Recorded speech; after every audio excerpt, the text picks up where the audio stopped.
भगवान गणेश प्रथम पूजनीय ऐसे न बने। गणेश माने गणों का ईश्वर, समाज का, घर का, परिवार का, देश का जो मुखिया है, मुखिया कैसा होना चाहिए, मुखिया को कैसा बनना चाहिए, हमने गणेश जी से सीखना चाहिए। भगवान गणेश मुखिया हैं। गण कहते हैं समाज को, गण कहते हैं परिवार को। परिवार का जो ईश है, परिवार का जो बड़ा व्यक्ति है। आपने गौर से देखा होगा भगवान गणेश की छोटी छोटी आंखें होती हैं, छोटी आंखें, और भगवान गणेश के बड़े बड़े कान। गणपति के बड़े कान। भगवान गणेश का एक नाम है शूर्पकर्ण। शूर्पकर्ण किसे कहते हैं पता है? शूर्प माने छज। अपने छज देखा होगा ना, घरों में छज, एक गोल छज होता, दूसरा अलग प्रकार का डिजाइनदार छज होता है।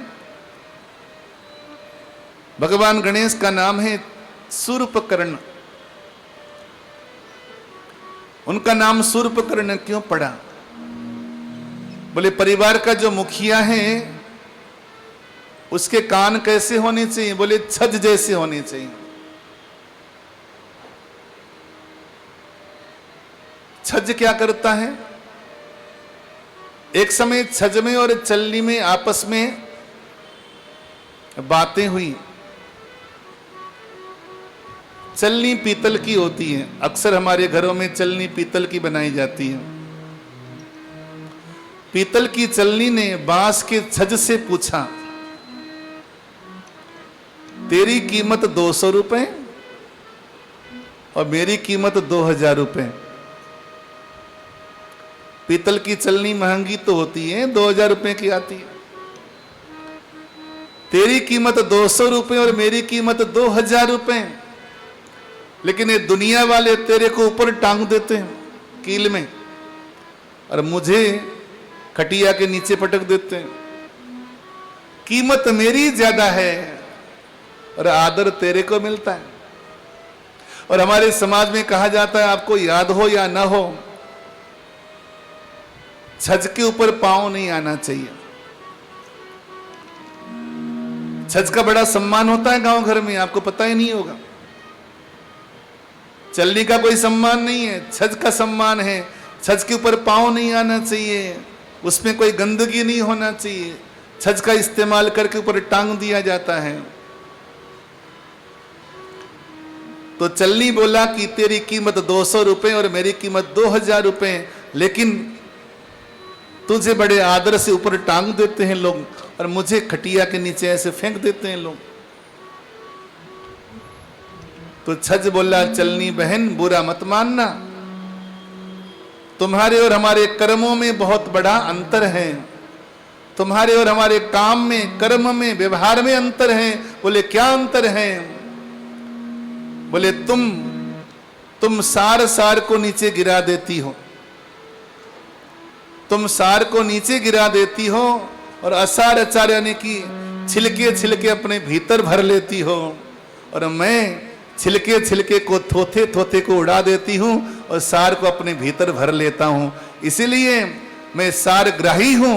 भले मेरी कीमत 200 रुपए है, लेकिन मेरे काम करोड़ों का है। इसलिए दुनिया मुझे आदर देती है और तुम्हें नीचे खटिया के नीचे डाल देती है। प्रेम से बोलो जरा ओम नमः शिवाय। ओम नमः शिवाय। भगवान गणेश के कानों का नाम है शूर्पकर्ण। भगवान गणेश के कान कैसे हैं? बोले सार सार को ग्रहण करते हैं और असार को उड़ा देते हैं। परिवार में झगड़े हो गए, दोनों भाइयों में झगड़े हो गए, बहुओं में झगड़े हो गए, बड़े व्यक्ति के पास बात चली गई। बड़ा व्यक्ति बहुत खतरनाक से खतरनाक अवस्था में भी बातों को संभाल सकता है, परिवार को टूटने से बचा सकता है। अगर परिवार का बड़ा व्यक्ति, मुखिया व्यक्ति अगर मजबूत हो तो इसने ये कहा, उसने वो कहा। दूसरों की यानी कि परिवार के छोटे बच्चों की कहा सुनी, सुन गए, सुन लिया बड़े व्यक्ति ने, तो बड़ा व्यक्ति परिवार को संभाल ही नहीं सकता।